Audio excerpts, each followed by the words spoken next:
Hi, intent is one of the most talked about data type in B2B marketing industry.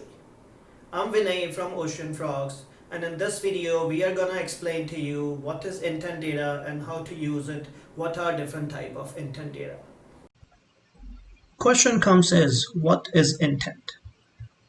We commonly use the word intent when we talk about the buying intent and not as much as about the selling intent because mainly we are targeting the prospects and not the sellers. Though there are other type of intent available in the data such as partnership intent and merger and acquisition intent. Now, let's talk about that where all is intent data used. Intent data in marketing is generally used in better segmentation. Segment the accounts and people in different ways or in a better ways so that you can write the right message for them. It's also used in ABM, account-based marketing, a lot, and more focus on account-based marketing is there, and more and more users of intent data is coming into picture, and that's why it has become quite useful. Now, intent can come from many different sources, such as it can come from that what are people reading on Google or other publication platforms, other advertising platforms. And that's called an early leading indicator because we believe that people do search on Google or other channels when they want to know about something.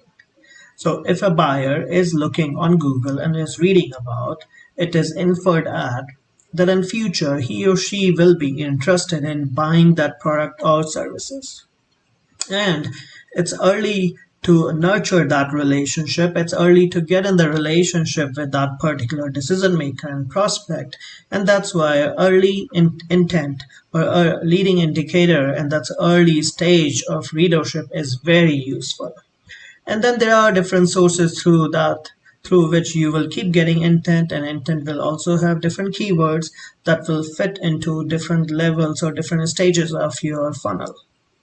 Now, when we go towards the decision to be made, when the buyer makes a decision, before that also there are some intents that could help you to know that what is buyer thinking about. And one of them is hiring trends or hiring intent.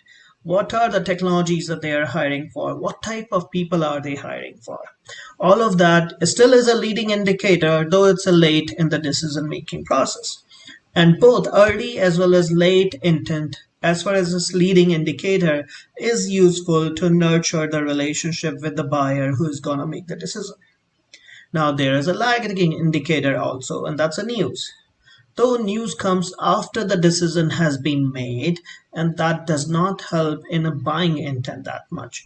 Early in the history of intent, companies such as Ocean Frogs and Data Fox had invested a lot of time in researching what they can get from news, but not much could be made out. Now, intent can be of different types, or it can be categorized in different ways. Right? The best way to do that is to understand that what are the needs of the organizations, and intent has also been categorized by those needs. No matter what the intent is, it will fit in one of those needs. Either the company is investing in their top line or bottom line, or they want to improve their efficiency, or they want to do branding, or they want to live with the compliance or risk management or regulations. Intent can be at the enterprise level changes, or it can also be at the department changes. Intent can be a strategic, and strategic does mean it might be a lot of money at the stake, or intent can be at the tactical or even at the operational level.